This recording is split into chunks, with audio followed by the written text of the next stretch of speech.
తమిళనాడు ముఖ్యమంత్రిగా బాధ్యతలు స్వీకరించిన నటుడు రాజకీయవేత్త జోసెఫ్ విజయ్ తన తొలి ప్రధాన పరిపాలనా నిర్ణయంతో ఇప్పుడు సంచలనం సృష్టించారు.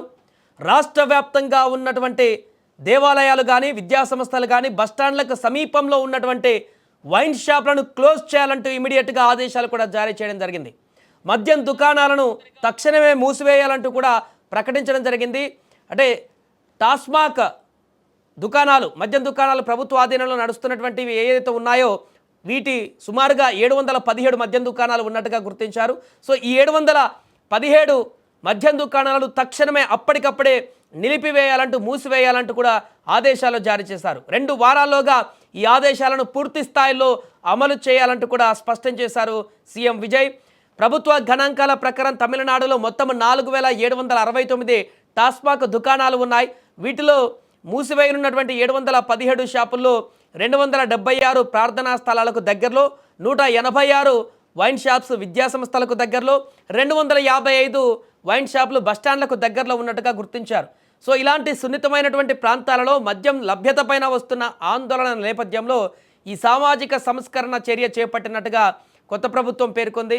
ఏదేమైనా రావడంతో ముఖ్యమంత్రి విజయ్ కొన్ని సంచలనాత్మక నిర్ణయాలతో ముందుకు వెళ్ళబోతున్నట్టుగా ఈ నిర్ణయంతో మనకు అర్థమవుతుంది. ఇప్పటికే ముఖ్యమంత్రిగా ప్రమాణం చేసిన వెంటనే 200 యూనిట్ల వరకు ఉచిత విద్యుత్ పైన సంతకం చేసినటువంటి విజయ్ ఆ తర్వాత మిగతా అన్ని అంశాలపైన కూడా ఒక్కొక్కటిగా ఇప్పుడు ఫోకస్ చేస్తున్నారు. సో తొలి సంతకం ఫైల్ పైన చేసిన తర్వాత మహిళల భద్రత కోసం కూడా ప్రత్యేక దళం, ప్రతి జిల్లాలో యాంటీ డ్రగ్ యూనిట్లను కూడా ఏర్పాటుకు ఆమోదం తెలిపిన విషయం మనందరికీ తెలిసిందే. అయితే ప్రమాణ స్వీకారం అనంతరం విజయ్ చేసినటువంటి అత్యంత కీలకమైనటువంటి ప్రకటన డిఎంకేను లక్ష్యంగా చేసుకుంది. 2021-2026 మధ్య కాలంలో రాష్ట్ర ఆర్థిక పరిస్థితి పైన శ్వేతపత్రం విడుదల చేస్తామంటూ కూడా ఆయన ప్రకటించారు. రాష్ట్రంలో 10 లక్షల కోట్లకు పైగా అప్పుల ఊబిలో కూరుకుపోయిందన్నారు.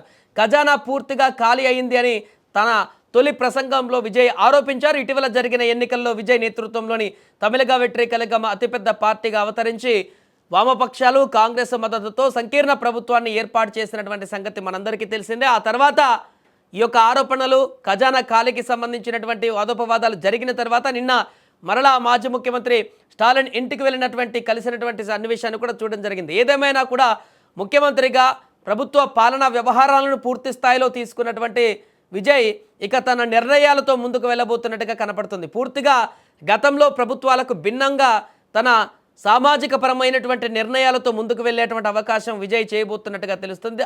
అందులో భాగంగానే మొదట ఈ యొక్క మద్యం దుకాణాల బంద్కు సంబంధించి యాక్షన్ మొదలుపెట్టారు. అంటే మొదటి స్టెప్లో ఈ యొక్క ఆలయాలు కానీ ప్రార్థనా మందిరాలు, ఆలయాలు, అదేవిధంగా విద్యా సంస్థలు, బస్టాండ్లకు దగ్గరలో ఉన్నటువంటి మద్య షాపులన్నింటినీ క్లోజ్ చేయడమే కాకుండా ఆ తర్వాత క్రమక్రమంగా వీటికి ప్రజలని దూరం చేసేటువంటి విధంగా విజయ్ నిర్ణయాలు తీసుకునేటువంటి అవకాశం ఉన్నట్టుగా కూడా చెప్తున్నారు. ఏదేమైనా సామాజిక కోణంలో ఆలోచించేటువంటి విజయ్ ఇప్పుడు తీసుకున్నటువంటి మొదటి అంటే నిన్న ఎమ్మెల్యే ప్రమాణ స్వీకారం జరిగింది.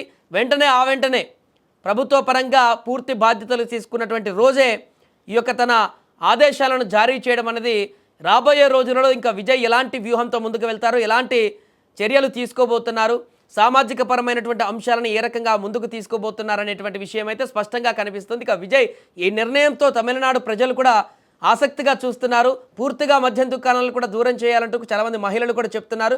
ఆ డిమాండ్కి సంబంధించి ఫ్యూచర్లో ఏం జరుగుతుందో చూడాలి. కానీ మొదటగా అయితే మొదటి రోజే ఇలాంటి యాక్షన్ తీసుకోవడం విజయ్ ఒక సంచలనాత్మకంగా మారింది.